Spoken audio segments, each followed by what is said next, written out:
Hello, my name is Robert Tchaikovsky, and I want to tell you a little bit about my industrial career. My industrial experience started in 1989 with a company called Bethlehem Steel. I joined Bethlehem Steel as an entry-level electrical engineer and progressed to different ranks all the way up to engineering manager within the first 5 years. I stayed with Bethlehem Steel from 89 to 2001. In my role, I was part of a team that did generation, transmission, and distribution down to the 480 side of load for that the mills took on. And in my role, I was responsible for any electrical problem that occurred in the plant, figuring out the solution to it, and making sure that it didn't happen again. I saw some interesting problems while I was there. My highlight probably was the galloping conductors on our 13A lines and 138 kV lines. While I was there, I was also responsible for shops complex, all the machinery in the shops complex, making sure electrically they function, and had a trouble call crew that would respond to any issues. I transitioned out of steel in 2001 mainly because steel was collapsing. I transitioned to Purdue as a full-time visiting professor of engineering and full-time visiting professor of technology. So I had two jobs. During that time, I instructed courses in all kinds of subjects, and in my career at several institutions, I've probably instructed 73 plus courses on different topics. But my role there was engineering and technology courses, mainly in EET and electrical engineering. I left Purdue in 2003, and from 2003 to 2007, I did some academic work, some consulting work on the side.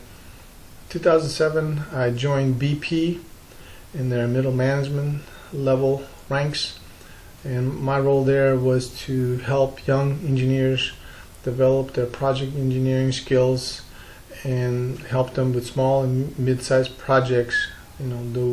Help them do engineering, help them develop into unit engineers. I did that all the way up to 2011, and that was the year where BP had the spill in the Gulf. I transitioned down to Texas with a company called INEOS. It's a chemical plant just south of Houston, and I came in as a project manager, and 9 months later had a large turnaround that I had to get through, about a $75 million turnaround, numerous projects, and I had a portfolio of about 40 projects. So I was an individual contributor.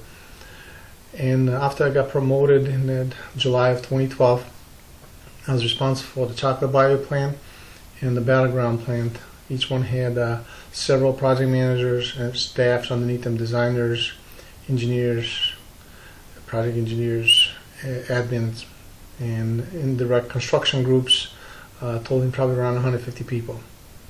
Largest budget we had was about $127 million that I successfully managed for both of those plants.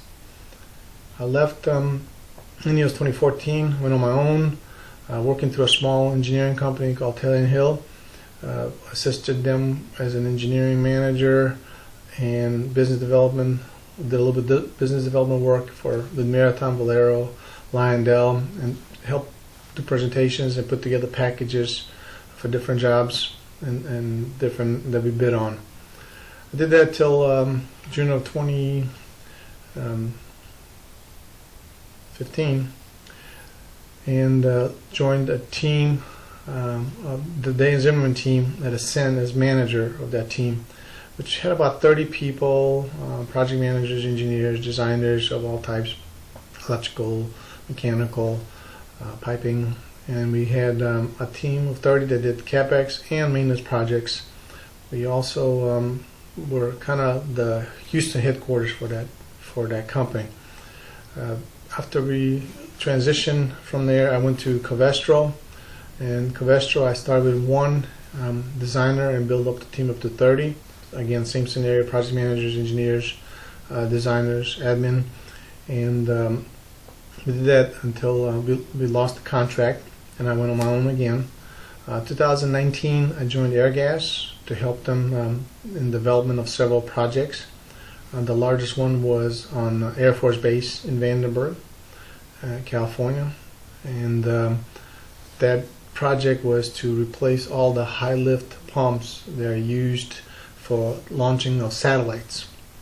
So if you look at my career, I've been on the individual contributor side and I've been on the manager side, so I feel comfortable with both. I feel like I can be a great follower just like I can be a great leader. I'm not afraid of either one of those areas. I believe that I can come in any team and look at the people around me, help them identify their strengths and help them improve their strengths. Make sure I understand the processes and understand the products that that team has to produce fairly quickly. And whether I'm the leader or an individual contributor, I think those three pieces, the people part, the processes, and the products are the key. And do we need any additional training? Do we need any quality controls in there in order to make the team better? So that's a kind of a brief synopsis of my industrial career, and I look forward to your questions.